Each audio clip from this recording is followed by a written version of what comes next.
A lot of exciting content over on the Facebook page. If you ever want to, oh, that's right, I'm behind the woodshed to take you to the fucking woodshed, you liberal morons. If you ever want to know what being over target looks like, it's by putting two of their own sentences together and then watch them flame out because they were all in the tank when you couldn't leave your house, you had to wear a mask, you had to socially distance, you were going to be killed if you didn't do it, you were a danger to society, oh my god, and they felt so much better. And then all of a sudden, a new reason for outrage, and here they are now mass gathered all over the country, and like we've said many times on this show, and you'll always hear from me, God bless your First Amendment freedom of speech and freedom to peaceably assemble, to come together, to listen first,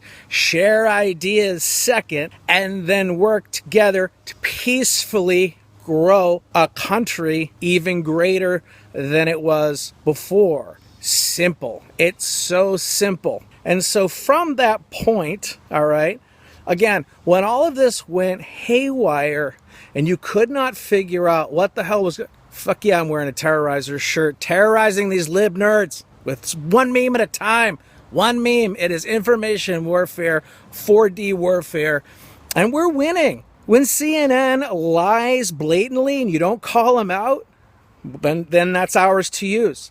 MSNBC lies, for ours to use. Fox News, the left-wing fucking third world shithole that they have now over there, we'll use them as well. Now look, when they're lying to push your point and you don't do anything about it, then unfortunately your mainstream, your legacy media will be used against you, and it is being used against you. And no matter what you do, you will not be able to escape from the position, okay, that you are trapped in. As an American, peace, assembly, freedom of speech, right to defend yourself. You don't have a right to loot. You don't have a right to assault people. It's not part of this. I love seeing the videos all over the country where the protesters are telling people to fucking knock it off. That's not what we're doing here.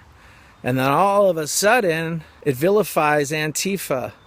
Now, the mainstream media has to either, and I read this yesterday, I thought it was fascinating, they have to declare Antifa a white nationalist organization in order to turn on how they were defending them, or they have to continue to double down and to continue to double down. And then in the end, again, this is all about tactics. In the end, when your position is that you take people's speech away, that violence is speech, then you've failed. And now, as a man, I'll talk to you like a man. But if you're a child, or you're an 18-year-old adult acting like a child, you will be then treated as such. You've earned that. Remember, you earn respect, okay? So if a meme flies you off the handle and you have to fucking wah, then guess what? Who wins? I never respected you anyways. That's the best part about this. Okay? See the top of the meme where it says, attention all my liberal friends? I don't have any fucking liberal friends. I have men and women that I've been friends with for a long time in my life, and we have an understanding of the first principles and values here in the United States necessary to continue this great republic. What you have is a basket full of outrage that changes.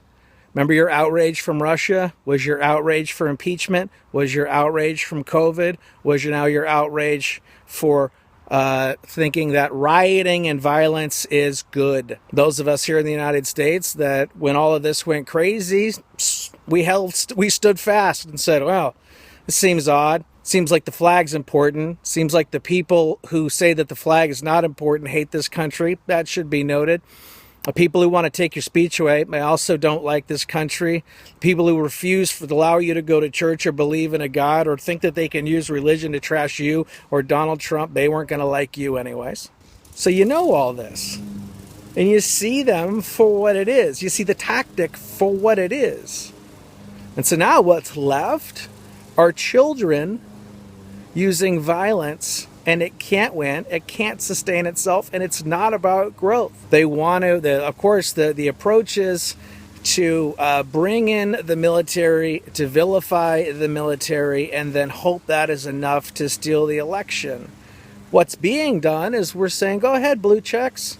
Go ahead, blue check mayors. Go ahead, blue check governors. Go ahead, blue check police commissioners. Go ahead and keep the public safe. And then failure, failure, failure. The public's not safe. There's a long line down the street to go buy a gun. That's right.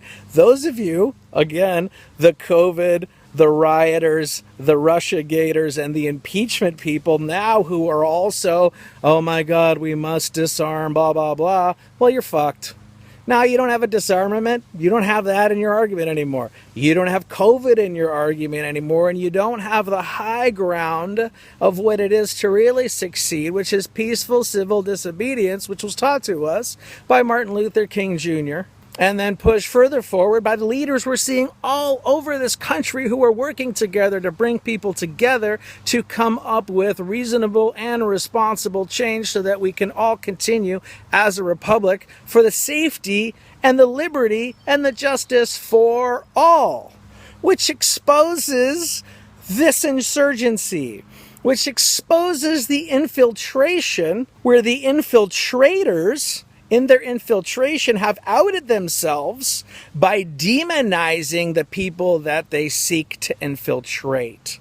And if you don't allow them to do this infiltration, then they're allowed to beat you by any means necessary. All of this garbage at revolutionary, quote unquote, actionable response of brick throwing children.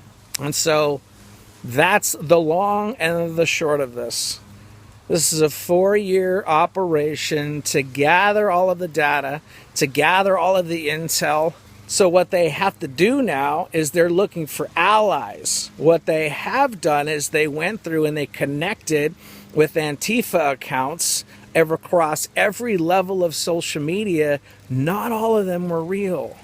And the ones that weren't real were gathering names and information and all the data that they could gather. And now it's known who the infiltrators are. It's known who is funding and at the ground floor of this violent insurrection. At the high ground, folks, where adults are treating people like adults and listening before we speak and changing the world through peaceful civil disobedience by allowing our First Amendment, Second Amendment, Fifth, the Fourth, all of them that arrive at their entirety, as opposed to the people who want to take them all away and bring upon their communism, which just removes layer upon oppressor. First, it's your white privilege, you're an oppressor. You're a homeowner, you're an oppressor. You rent, oh, gross, you're an oppressor. You have a job, you're an oppressor. You have more food than I do, you're an oppressor. Your mass grave's bigger than mine, you're an oppressor. And that's how absurd all of this is. Folks, we have been,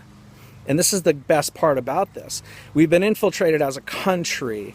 And a country that's been infiltrated means that we now get to employ defensive supremacy to protect the republic. Anything goes. Anything. And you taught us how to do it. And it's coming for you. Unless the left cleans up their own bad actors. And something tells me they're not. God bless America.